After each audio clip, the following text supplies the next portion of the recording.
Il n'a jamais dit « je t'aime », non par ignorance, mais parce qu'il croyait ces mots inutiles. Pour lui, les sentiments étaient une faiblesse, et les hommes, comme lui, ne se l'autorisaient pas. Son nom était Noah, un homme qui rendait les femmes folles non par charme ou douceur, mais par son indifférence. Il avait ce regard calme de quelqu'un qui n'a jamais eu peur de perdre, quelqu'un qui répond quand il veut, qui donne de son temps quand l'envie le prend et qui repart sans se retourner. Pendant des mois, il appliqua cette logique sur Eva, qui lui écrivait chaque matin et adaptait ses week-ends pour lui. Eva, qui, à force de trop donner, avait oublié de mesurer ce qu'elle recevait. Et puis un jour, Eva disparut. Pas brutalement ni dans les larmes, mais en silence, lentement, comme quelqu'un qui éteint une lumière dont personne ne remarquait qu'elle était allumée. Et Noah, l'homme qui ne perdait jamais le contrôle, a commencé à se noyer. Restez jusqu'au bout. On va analyser les 3 erreurs de Noah. Vous reconnaîtrez-vous, ça avait commencé de façon presque invisible. Un samedi soir, Eva ne répondit pas. Noah regarda son téléphone 2 fois, puis le posa, indifférent. Ce genre de choses arrivait. Mais le lendemain était la même chose. Et le surlendemain encore, ses messages devenaient courts, et ses réponses, de plus en plus rares, perdaient leur chaleur habituelle. Sa voix et ses messages changeaient. Un simple « bonne nuit », sans émoji ni exclamation, dépouillé de tout. Noah avait remarqué.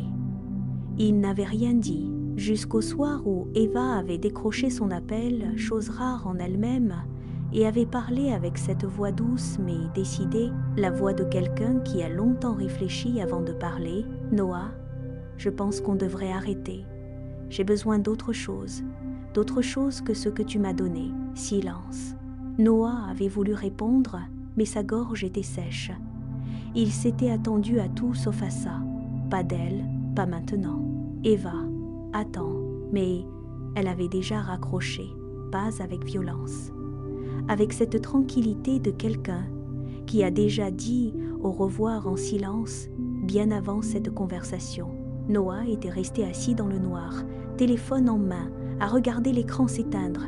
Et pour la première fois depuis longtemps, il avait eu peur. La nuit qui a suivi cette rupture, Noah n'a pas dormi.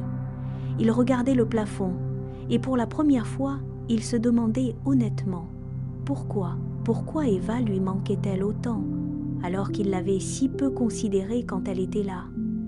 Il cherchait une explication logique, il n'en trouvait aucune, parce que la vérité sur Noah, celle qu'il n'avait jamais voulu regarder en face, c'était que son détachement n'avait rien à voir avec la force. C'était une armure, un mécanisme ancien pour ne jamais donner plus, ne jamais être vulnérable, et surtout, ne jamais perdre. Mais l'armure avait un défaut.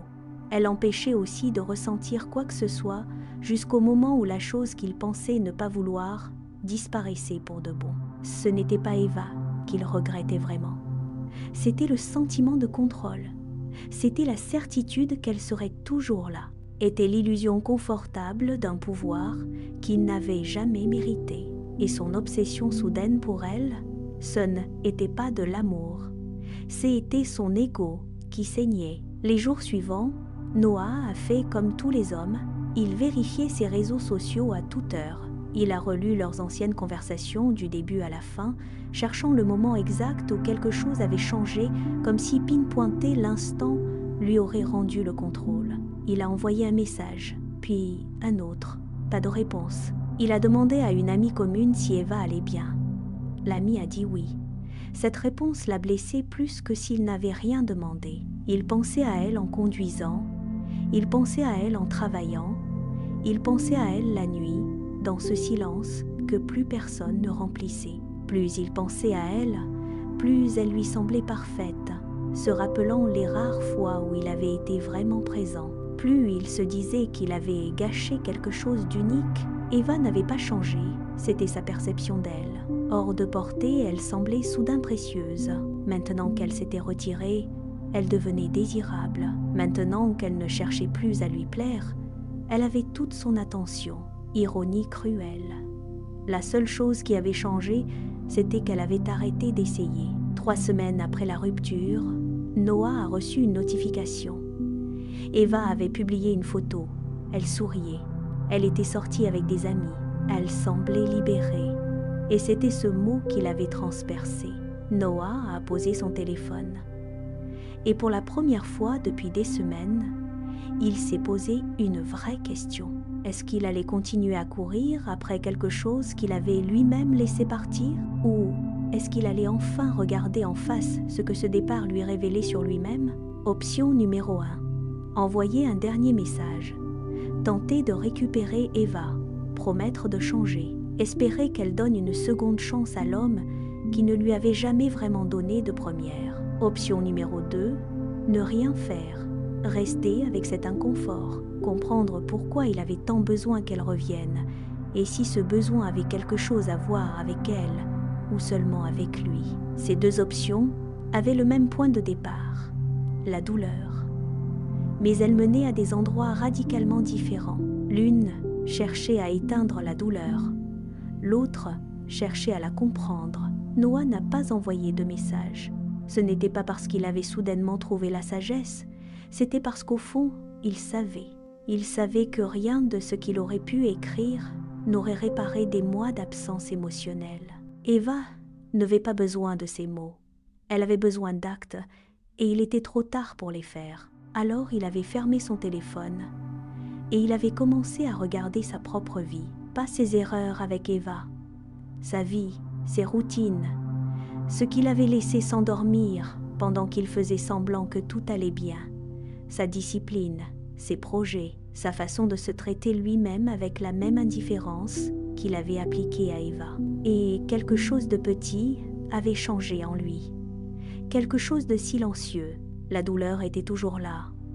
Mais elle avait une nouvelle direction. Ce n'était plus « pourquoi elle est partie ?» mais « qui veux-je être sans elle pour me définir ?» Ce n'est pas une fin heureuse. Mais c'est un début honnête. Erreur, hein? Noah a confondu le détachement et la force. Il croyait que ne pas s'investir émotionnellement le rendait intouchable. En réalité, c'était une fuite. Il n'était pas fort. Il avait juste appris à ne pas ressentir. Le jour où elle est partie, il s'est effondré. Exactement comme quelqu'un qui n'a jamais appris à tomber. Être détaché n'est pas une position de force. C'est une armure qui finit par peser plus lourd qu'elle ne protège. Erreur 2. Noah a valorisé Eva uniquement quand il a senti qu'il pouvait la perdre. Ce n'est pas Eva qui était devenue plus précieuse, c'est la rareté qui avait changé sa perception. Et c'est un piège humain presque universel. On sous-estime ce qu'on a et on surestime ce qu'on n'a plus. Dans une relation, attendre que l'autre parte pour comprendre ce qu'il représentait, c'est déjà avoir tout raté. La valeur d'une personne ne devrait pas dépendre de sa disponibilité. Erreur 3. Noah cherchait une validation extérieure pour combler un vide intérieur. Derrière son obsession pour Eva ne se cachait pas de l'amour, mais une insécurité profonde. Son estime de soi dépendait de son contrôle. L'assurance que quelqu'un était là et qu'il n'était pas seul. Quand Eva est partie, ce n'est pas elle. Qui l'a perdu, est le miroir dans lequel il se regardait. Et c'est pour ça que le vrai travail ne commence pas dans une relation. Il commence seul, face à soi-même, à se construire une vie qui ne effondre pas dès qu'une personne décide de en aller. Noah et Eva ne se sont jamais reparlés. Je ne sais pas si Noah est devenu quelqu'un de meilleur. Je sais qu'il a commencé à se poser des questions qu'il avait longtemps évitées. Et parfois, c'est tout ce qu'un départ peut faire pour quelqu'un. L'obliger à se regarder en face. Le rejet fait partie de la vie. Les gens passent, mais personne ne devrait avoir le pouvoir de dicter ta valeur. Ce que tu construis seul, pour toi, ta discipline, ta vision, ta stabilité mentale et émotionnelle, c'est ce qui reste quand tout le monde est parti. Et c'est aussi ce qui attire les bonnes personnes, sans que tu aies besoin de courir après elles. Tu n'as pas besoin d'être parfait. Tu as besoin d'être ancré. Et toi, t'es-tu reconnu dans Noah? As-tu déjà valorisé quelqu'un en le perdant? Dis-le en commentaire, sans jugement.